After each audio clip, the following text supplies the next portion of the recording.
Bismillahirrahmanirrahim.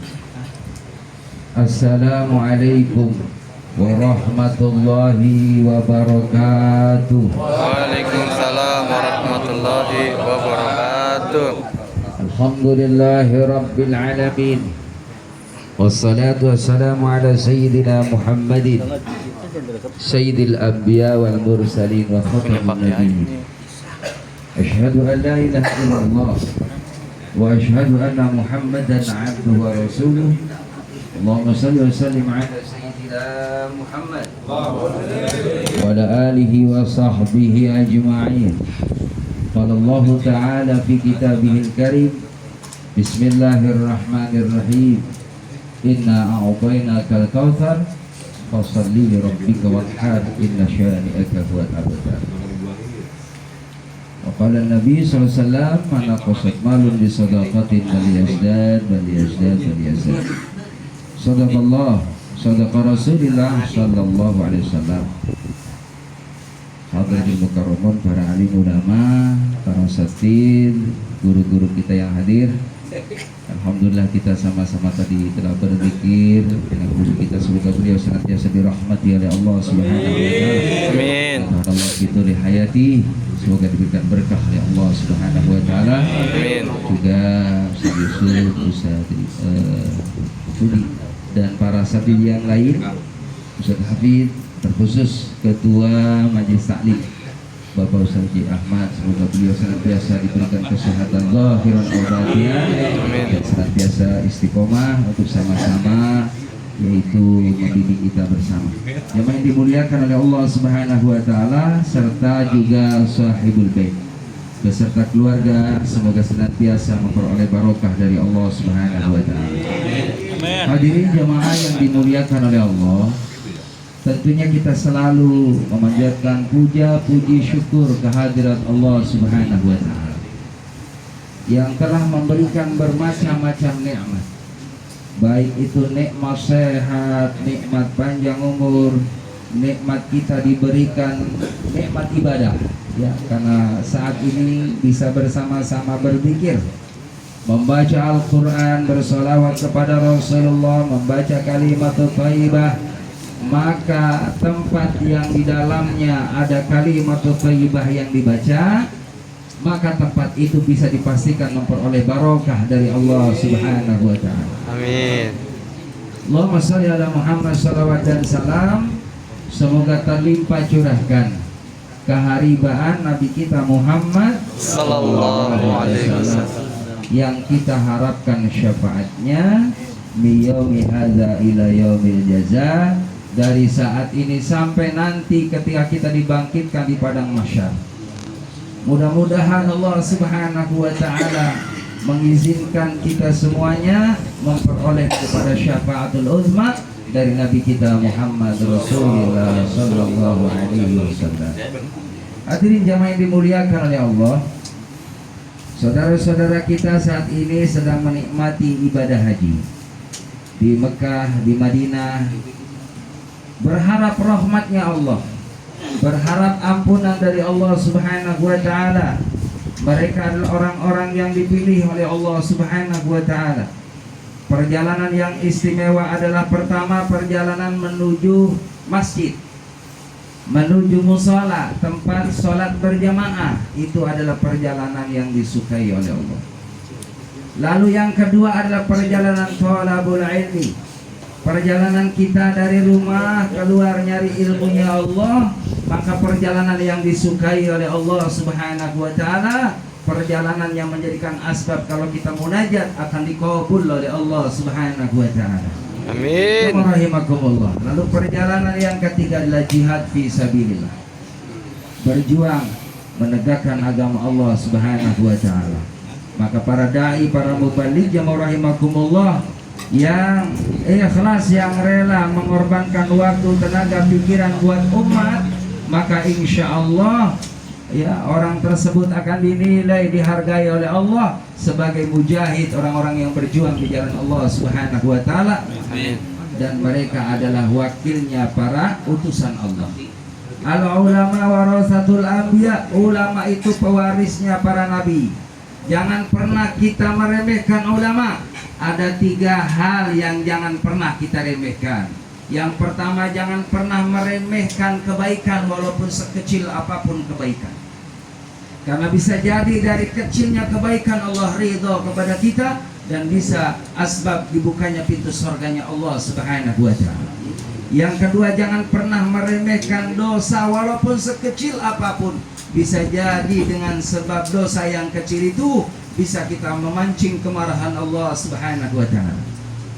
Lalu yang ketiga, jangan pernah meremehkan seseorang. Bisa jadi seseorang itu kelihatannya awam, kelihatannya dhaif, kelihatannya jahil, tapi bisa jadi orang itu adalah istimewa di hadapan Allah, ada amalan yang istiqomah di hadapan Allah Subhanahu wa taala. Makanya amalan itu jamaah rahimakumullah yang penting istiqomah.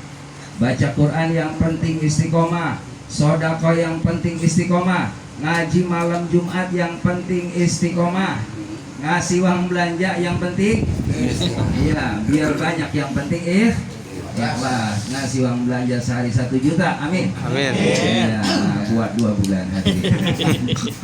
Jamaah yang dimuliakan oleh Allah Subhanahu wa taala, jadi jangan pernah kita meremehkan orang lain. Makanya pentingnya di situ kita saling menghargai, saling doa bidoa satu dengan yang lainnya. Bisa jadi dari lisan yang ikhlas mendoakan kita, menjadikan asbab kita dibuka pintu kemudahan oleh Allah Subhanahu wa taala. Di antaranya ada seorang mungkin musafir di depan pintu rumah kita, assalamualaikum, waalaikumsalam, dengan berharap bantuan dari kita ikhlas mengeluarkan uang 5.000. Lalu orang tadi munajat di hadapan Allah Subhanahu wa taala, ya Allah, qabul hajatnya orang yang ngasih kemudahan kepada saya ya Allah. Mungkin dia punya keinginan ya Allah, keinginannya semoga dimudahkan oleh-Mu ya Allah.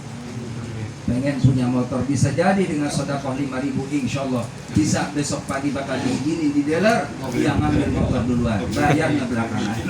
Ya, yang penting bayar. Orangnya adalah rumah hadirin. Ya, satu rumah kan? Jadi hadirin jamaah yang dimuliakan oleh Allah Subhanahu wa taala. Saudara kita yang diundang oleh Allah Subhanahu wa taala adalah orang yang dipilih oleh Allah. Itulah yang keempat, perjalanan melaksanakan ibadah haji dan umrah. Bagi kita yang belum niatkan ya Allah, mudah-mudahan ada rezeki ya Allah. Mulai nabung dari sekarang ya rahimakumullah, nggak usah gede-gede, minimal setiap harinya kita masukin ke celengan 100.000, amin. Amin. Aminin aja, amin. Amin. Amin. Nggak ada minimal 5.000, tapi rutin kita tunggu nanti 30 tahun yang akan datang. Insya Allah kita buka, bisa jadi tuh ratusan juta hadir. Iya. Amin. Orang kalau sudah niat kebaikan biasanya niat sehari 5.000, bisa jadi Allah mudahkan 50 sehari. Amin. Bisa, Amin. begitu. Karena tidak sedikit cerita, mohon maaf, di Jawa Timur itu ada seorang saking pengennya ibadah haji, rumahnya jemaah rahimakumullah paling miskin di kampung itu. Tapi kenapa tahun ini 2024 dipilih oleh Allah Subhanahu wa taala? Walaupun rumahnya sangat sederhana, tapi dia bisa melaksanakan ibadah haji ke Mekah Madinah. Karena yang membuat dia mampu adalah karena niat yang kuat dan ada upaya, ada usaha, sehingga dia dimampukan oleh Allah Subhanahu wa taala. Subhanallah jemaah rahimakumullah. Cuma ini orang tidak pernah tinggal yang namanya istiqomah sholat di awal waktu. Minta kepada Allah, karena sholat di awal waktu diantaranya doa hamba Allah dimustajabi oleh Allah, dikabul oleh Allah. Jadi kalau kita pengen doanya dikabul sama Allah, jemaah rahimakumullah, habis sholat 5 waktu di awal waktu munajat sama Allah, itu doa yang mustajab. Nah kita kadang-kala doa mah doa, cuman sholatnya udah mepet waktu maghrib hati. Asar jam 5 lewat 55 hati. Masya Allah. Allahu Akbar. Maghrib 1 menit lagi. Giliran habis sholat asar aja di masjid, Allahu Akbar, ngomel itu Kang Ajan. Emang masjid mah paling cepat. Paling cepat nanti di belakangnya paling lambat. Baru sholat asar udah masuk. Hadirin jamaah yang dimuliakan oleh Allah Subhanahu wa taala. Di bulan Zulqa'dah ini kita niatkan ada beberapa hari ke depan, kurang lebih 3 minggu lagi Pak. Kita niatin bismillah ya Allah, saya pengen korban di jalan Allah. Jangan sampai kita uang banyak, tabungan kita puluhan, ratusan juta, giliran tanggal 10 Zulhijjah orang ya rembuh. Iya, pura-pura nggak tahu menau. Padahal di situ jelas inna a'tainakal kautsar. Sesungguhnya nikmat Allah teramat banyak. Walaupun ini mafhumnya kepada Rasulullah, tertuju kepada Rasulullah, tapi mafhumnya buat kita semua. Inna a'tainaka, sesungguhnya nikmat yang Allah berikan kepada engkau Muhammad al-kautsar. Begitu banyak. Ini surah adalah surah hiburan kepada Rasulullah karena saat itu dalam kondisi duka. Anak pertamanya yang namanya Qasim telah menghadap Allah Subhanahu wa taala. Maka orang-orang di luar Islam, orang-orang kafir mengejek Rasulullah bahwa telah terputuslah daripada keturunan Nabi Muhammad SAW. Maka jemaah rahimahullah dihibur oleh Allah Subhanahu wa taala, sesungguhnya nikmat Allah yang Allah berikan kepada engkau Muhammad begitu banyak. Fasholli, maka salatlah li rabbika, untuk Tuhanmu, wanhar, dan berkurban di jalan Allah. Kalau kita pengen sempurna salatnya jemaah rahimahullah, hablum minallah, jangan pernah lepas yang namanya hablum minanas. Karena yang namanya berkorban ini ya, ini mengandung makna di dalamnya bagaimana adalah ibadah sosial.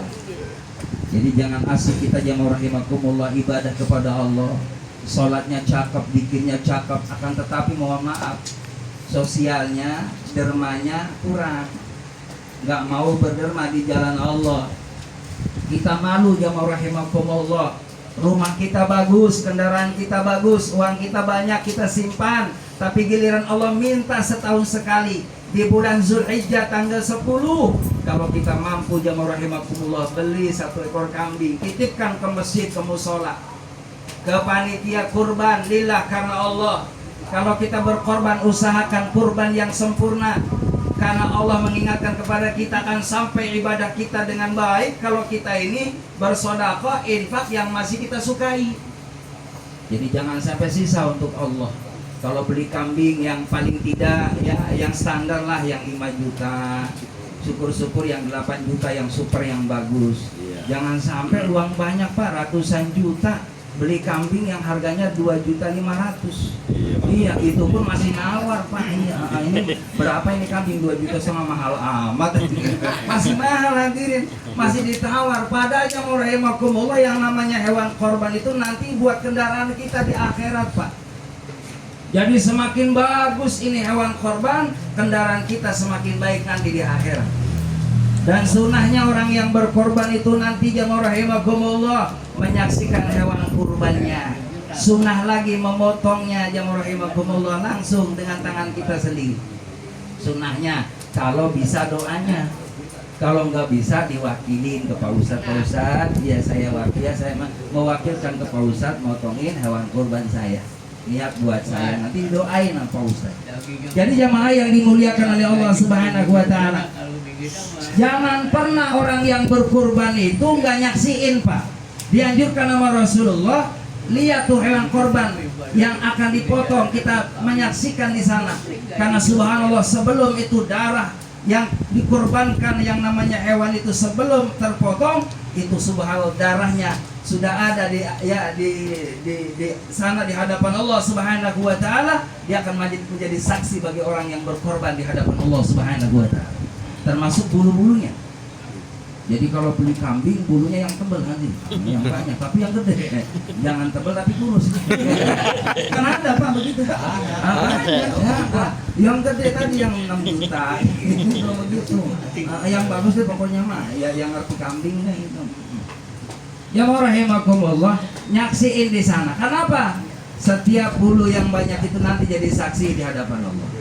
Terus lagi orang yang mau berkorban di tanggal 10 ya atau tanggal 9 deh, mulai itu jangan potong kuku dalam hadis ya.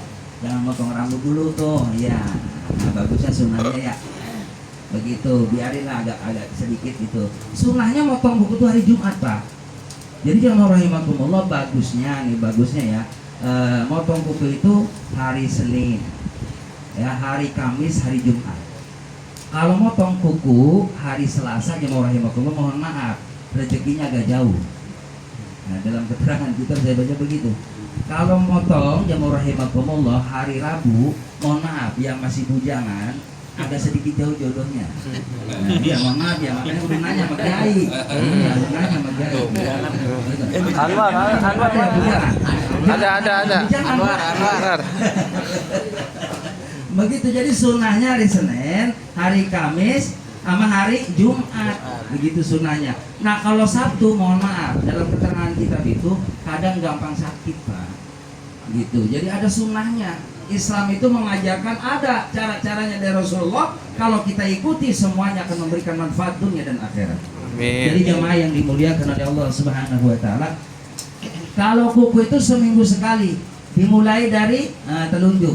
Ini, baru ini ketemunya jempol.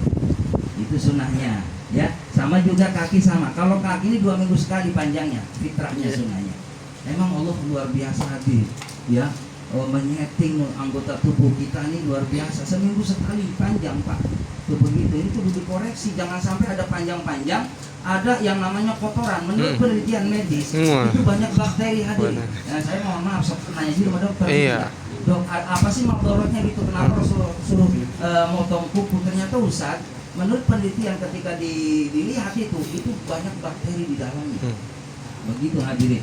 Jadi potong kuku, ya. Terus lagi jemaah yang dimuliakan oleh Allah Subhanahu wa taala. Ini ayat Allah nih Pak, ayat Allah nih Pak. Perlu kita resapi, perlu kita tadaburi bagaimana Allah Subhanahu wa taala menciptakan yang namanya kumis hadirin. Kumis sunnahnya itu dirapihin aja kumis, ya.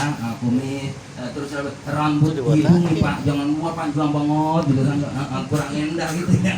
Ya kumis dirapihin. Nah, kalau mau dicukur boleh ya. Yang sunnahnya cambang nih, jenggot nih panjangin. Karena apa aja rahimahullah, kalau ada orang ada jenggotnya, masya Allah, bikin bidadari senang sama kita. Tuh, dengerin. Saya udah nyoba, jangan dipotong. Jangan. Mau potong kan jangan. Tunggu dulu nih, ya, saya udah nyoba gitu. Ya Allah, Pak, udah nggak apa-apa dia memang bahaya. Jadi yang ada jenggotnya jangan dipotong, itu sunnah, sunnah Rasulullah. Sunnah, dengerin. Jadi jemaah yang dimuliakan oleh Allah Subhanahu wa taala, maka nanti di tanggal 10 Zulhijjah setelah kita sholat lalu menyaksikan pemotongan hewan kurban. Itu sangat dianjurkan bagi orang yang menitipkan kurbannya pada tahun itu. Lalu boleh mendapatkan bagian sepertiga. Boleh kalau kita mau didapat gitu kan dari panitia, boleh sepertiga. Jemaah yang dimuliakan oleh Allah Subhanahu wa taala, diutamakan berikan kepada fakir miskin. Bahkan kata ulama, kalau seandainya mohon maaf, kalau seandainya di lingkungan kita ada non muslim, dia memang ikut antri, ya kan, karena ini ibadah sosial, boleh kita kasih daripada dia pulang-pulang agak sedikit kecewa. Karena tidak menutup kemungkinan, mohon maaf, saya jadi panitia kurban, itu di belakang saya lihat ada juga non muslim, ada non muslim. Iya, lalu nanya ke saya, gimana Pak Haji, dapat nggak dia? Kasih aja, nggak apa-apa. Mudah-mudahan dengan kelembutan kita berbagi kepada mereka, dia dilembutkan oleh Allah hatinya dan dia masuk Islam. Kan begitu, itu harapannya. Jadi jamaah yang dimuliakan oleh Allah Subhanahu wa taala, karena Idul Kurban itu juga merupakan syiar, juga merupakan tadi ibadah sosial. Bagaimana jangan sampai pada hari itu saudara-saudara kita yang fakir miskin dalam kondisi kesulitan, kita bahagiakan saat itu. Yang rahimakumullah. Lalu di tanggal 10 Zulhijjah, nanti tanggal 11-nya disebut Yaumut Tasyrik. Hari-hari yang diharamkan untuk berpuasa. Dan itu ada kesempatan, kalau Bapak tanggal 10 belum punya uang untuk beli kurban, hewan kurban, silakan di tanggal 11-nya. Di tanggal 12-nya, di tanggal 13-nya. 11, 12, 13, 3 hari. Dan boleh itu takbiran, habisnya ya sampai asar. Begitu. Jadi takbiran 3 hari itu sampai asar. Ba'da asar kata ulama udah. Nah, cuman itulah, karena kita mohon maaf ya, jarang nanya sama Ustadz. Kemarin Idul Fitri Pak, saya menumpang sholat Idul Fitri Pak. Ini ya, duhur ada takbiran, Allahu Akbar, Allahu Akbar. Kalau Idul Fitri cukup ketika selesai khotib, udah selesai takbirannya. Tapi kalau Idul Adha, rahimahullah, dari tanggal 1 ini disunahkan takbiran. Dari tanggal 1 Zulhijjah sampai tanggal 13 itu disunahkan Allahu Akbar, Allahu Akbar, Allahu Akbar. La ilaha illallah wallahu akbar walillahil hamd. Itu disunahkan. Jadi jamaah rahimakumullah, boleh tanggal 11-nya, tanggal 13-nya, tanggal 11, 12, 13 sebelum waktu asar terakhir. Itu boleh nitip korban kalau memang duitnya mepet banget ke sana. Dan afdolnya tanggal 10. Nanti jamaah rahimakumullah dianjurkan oleh Rasulullah tanggal 8, tanggal 9 semoga kita dikasih sehat sama Allah. Amin. Puasa tarwiyah tanggal 8 ya Zulhijjah. Lalu tanggal 9 ketika orang sedang wukuf, lagi kinanya haji Pak di sana. Orang wukuf itu subhanallah hadirin, itu kumpul di padang Arafah, tendanya 1 jengkal Pak. Satu tenda itu ada sekitar 20-30 orang kumpul di situ, kipasnya hanya 1 hadirin. Itu benar-benar mujahadah di sana. Dari mulai ba'da zuhur kita dengerin khatib sampai asar. Jamaah rahimakumullah, kita di situ berzikir, baca Quran, terus membayangkan dosa-dosa kita di masa yang lalu, membayangkan bagaimana alangkah indahnya, alangkah bahagianya ketika kita di saat wukuf di situ sama dengan orang tua kita di sana, mertua kita di sana, guru-guru kita di sana, subhanallah. Dan kita bayangkan di saat di wukuf di Arafah, seakan-akan jemaah rahimakumullah, bayangkan bagaimana di saat orang dikumpulkan di padang mahsyar. Kalau kita wukuf di Arafah ada harapan Pak, sampai maghrib udah selesai itu kita, iya kan? Lanjut kalau ibadah haji jemaah rahimakumullah itu bermalam di Muzdalifah. Lanjut lagi lempar jumroh jemaah rahimakumullah. Jadi rangkaian haji itu ibadah fisik, ibadah yang membutuhkan tenaga yang prima. Makanya jamaah rahimakumullah yang mudah-mudahan niatin sekarang. Sekarang daftar haji jamaah rahimakumullah itu bisa jadi 20 tahun Pak. Ya, yang saya mikirin itu orang yang daftar hajinya 90 tahun aja ya. Jadi kan 120. Ya, tapi nggak masalah. Jangan pernah kita lihat umur kita yang udah sepuh. Kalau Allah mau berkehendak bisa dikuatin di sana. Benar. Karena ada kekuatan tadi, kemampuan imannya gitu kan, amal solehnya. Baik hadirin jamaah rahimakumullah, ini kalau cerita haji sampai jam 3 Pak saya punya udah siap ininya makanannya ya, jadi nggak usah lama-lama Ustaz mah ceramahnya ya. Itu aja yang dapat saya sampaikan. Insyaallah mudah-mudahan beberapa hari ke depan niatkan bismillah dari sekarang nyelipin uang Pak ya, untuk harga yang 4 juta 5 juta buat beli kambing ya. Di bawah bantal aja hadir, mudah-mudahan gak hilang. Bawa bantal khusus buat korban hadirin. Bismillah karena Allah. Nanti Bapak ngerasain. Saya baca dalam kitab, orang yang berkorban di jalan Allah, niat karena Allah, insya Allah Pak, Bapak nanti rasain berjalannya ketemu Idul Adha lagi, apa yang akan terjadi. Allah berikan jalan rezeki yang Allah berikan tidak disangka-sangka. Amin. Amin. Dalam surah At-Tolak ayat 3, wa may yattaqilla yaj'al lahu makhraja wa yarzuqhu min haitsu la yahtasib. Barang siapa yang ya bertakwa kepada Allah, dia akan diberikan jalan keluar dari permasalahan hidupnya dan Allah berikan rezeki dari arah yang tidak disangka-sangka. Amin ya rabbal alamin. Itu saja yang dapat saya sampaikan. Semoga Allah Subhanahu wa taala memberikan kebaikan kepada kita semuanya dan Allah mampukan kita untuk melakukan kebaikan. Terima kasih. Billahi taufiq wal hidayah. Assalamualaikum warahmatullahi wabarakatuh. Waalaikumsalam.